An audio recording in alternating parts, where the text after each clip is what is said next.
What's good with it, Black Goose TV family? It's your boy Flowence back in the building.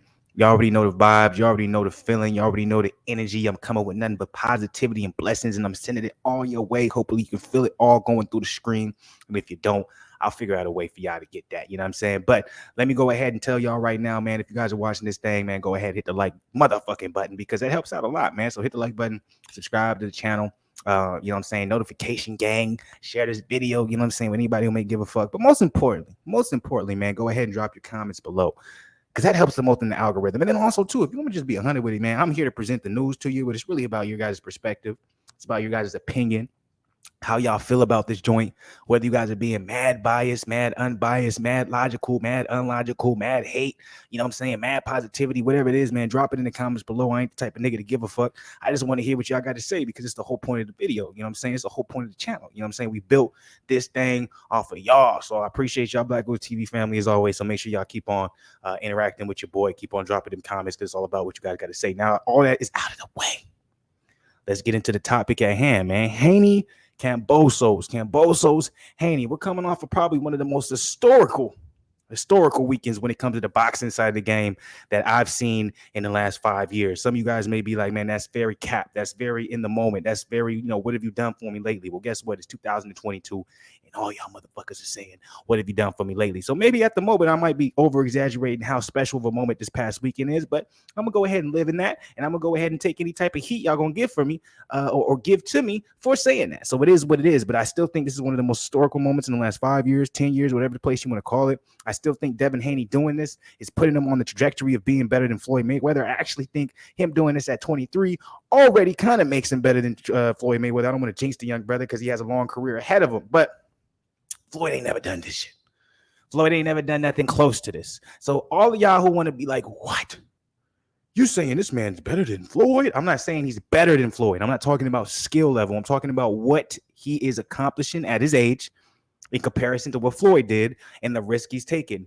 Floyd did not take any risk in comparison or even on the same level of what Devin Haney did going to Australia to beat George Kambosos. We are going to have a rematch versus George Kambosos, Devin Haney. Devin Haney will beat him soundly again in his hometown. But let's be 100 with you. If there was not a rematch clause, Kambosos would not get a rematch at Devin Haney because he just did not show enough to make it. Oh, the fans be like, we got to see a rematch. We got to see a rematch. Most people, I'm pretty sure, are probably saying, why the fuck we finna see a rematch? Devin Haney soundly beat you. Wasn't even close. I know you saying, hey, I know what I did wrong and I got tools to fix it, but this is boxing, brother. This ain't MMA. This ain't basketball, nigga. You can't go back to the game, to the drawing board and be like, we're gonna fix X, Y, and Z, and then when we get back in there, we're gonna be able to execute that and win the fight. That's not how boxing works. Styles make matchups, baby boy. And your style does not make for the match up against Devin Haney to win the fight. It just is what it is. Y'all all saw that. You know what I'm saying? Now, Teofimo versus George Kambosos too. I think Teofimo could have made adjustments and beat George Kambosos because of the stylistic approach of both the fighters. They both put themselves in a position where, guess what? You can get your shit off. Pause. You know what I'm saying? You can, win a round based off of how they stylistically approach the fight. Teofimo and George Kambosos. With Devin Haney, you can't. You have to be able to outbox Devin Haney. You have to be able to be smarter than Devin Haney to win the fight. You're not going to be able to do that, George. Why? One of the biggest things is physical attributes. When you have a fighter, in my opinion, who is not only IQ level above and beyond, ring IQ level above and beyond, but then also physically above and beyond most of his opponents and knows how to use his physical attributes alongside with the ring IQ, guess what, brother? Unless you can grow a couple inches and get your long arms a little bit longer, you're always going to be at the end of that damn jab, okay? Because at the end of the day, it's still a sport. Nigga come in, he's LeBron, 6'9", naturally gifted, naturally athletic. And then we got a dude who comes in, Steph Curry, 6'4", 6'3", doing his thing, can shoot the ball great, all that type of stuff. At the end of the day, the naturally athletic guy in LeBron will just be the best player. Steph's going to be a close second. He's always going to be a guy we're going to talk about and revere, and we're going to be like, wow, he's able to do this at such blah, blah, blah, because we can, you know what I'm saying? So there's always going to be an athletic advantage if it matches the IQ level. It doesn't matter what it is. If I'm 6'4" and I'm going and I'm fighting a dude who's 6'6", and we're both athletically similar, but obviously he got a couple inches longer in reach. Obviously he's a little bit lighter on his toes, and then accompany that with ring IQ. We both have the same level of ring IQ, but his attributes are a little bit more. Guess what? He'll probably beat me. Because the thing about that is he's going to put me in an uncomfortable position, right? And that's what Devin Haney did to George Kambosos. Kambosos was in an uncomfortable position that he wasn't used to being in, and he had to figure that out because that was his first time being in that position. Now he thinks, oh, I went through this already. Now I can figure out how to adjust. You can't adjust to that, brother. You can't adjust to that. And it's not because I'm saying he's just that much better than you, but boxing is just different. And if none of you guys watching this understand what I'm saying, I'm not going to break it down to the point where you guys can get an idea. But I'm going to let you guys know in a summary of things, at the end of the day, what do they say? Hard work beats talent. Hard work always beats talent when talent can't outwork hard work. I said that completely wrong. I know, but you guys get the gist. I just want to let you guys know now that's complete bullshit. Anybody who tells you that when you in the gym, you work, talent don't beat hard work when hard work outwork talent. That's not true, right? Talent will always beat hard work. Now, accompany talent with hard work. Hey, nigga, work as hard as you want, but you ain't gonna get close, and that's very prevalent in boxing now. I went on a total, I'm sorry, guys, that was not what this video was gonna be about. So anybody who's watching this is like, nigga, you didn't get to the point till we were 7 minutes in. You're absolutely justified. Y'all done that to me before, and I appreciate it. Put me in check, but sometimes I gotta rant about this type of shit. So the whole basis of and point of this video is to talk about the numbers. Haney Kambosos averaged 1.3 million viewers and peaked at about 1.4 million on ESPN. Now, the question behind this is whether or not this translates to Devin Haney being a pay-per-view star. Now, we all know Gervonta Davis versus Rolly Romero did about 245K pay-per-view buys. So I'm interested if this was pay-per-view. Obviously, if DAZN ended up winning Matchroom, if he ended up going with Matchroom and this being on Matchroom, blah, blah, blah, blah, they would have made this pay-per-view, right? How many buys do I think this would have had? I think this would have had maybe close to 200K, right? I think it would have been right under Devin Haney versus Rolly Romero. The reason why I think Rolly Romero and Devin Haney did, Rolly Romero and Gervonta Davis did so good was because Rolly Romero really sold it.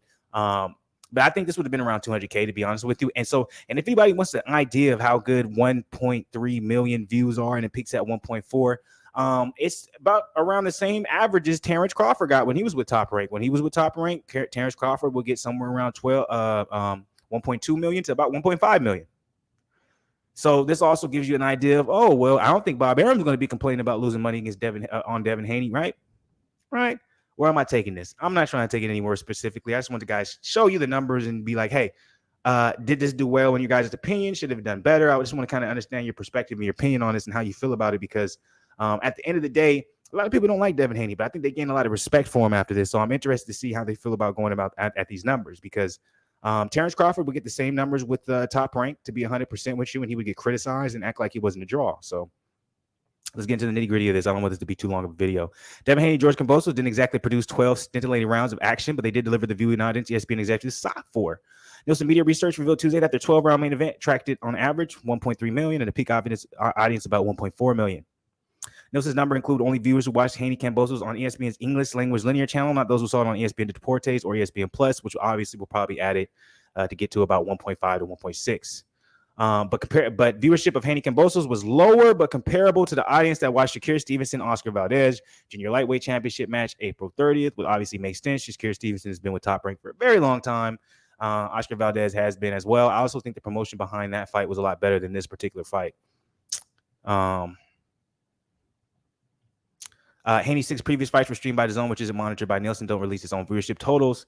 Kambosos upset of Teofimo Lopez in the lightweight title fight also was streamed by DAZN on November 7th, so you don't really have anything to compare it to. But let's go ahead and look at Fulton Roman, which headlined that Premier Boxing Champions card at the Armory Manup the same day. It only had about 250,000 in its early round, so that kind of gives you an idea of how that compared. But that's kind of the nitty-gritty of that. I just want to guys show you the numbers, and I want to give you guys a better comparison than this article. Boxing scene's always on point, so I'm actually surprised they didn't bring this up. But Terrence Crawford would add, like when Terrence Crawford fought the Machine, Keddy Zexi, I know I'm saying his name wrong. I'm sorry, brother. No, I'm sorry.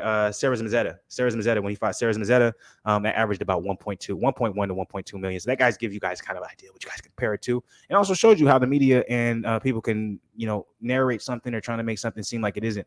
Don't act like Terrence Crawford is not a draw. He's a huge draw. Talking about a young man in Devin Haney who basically went and shocked the world against Kambosos.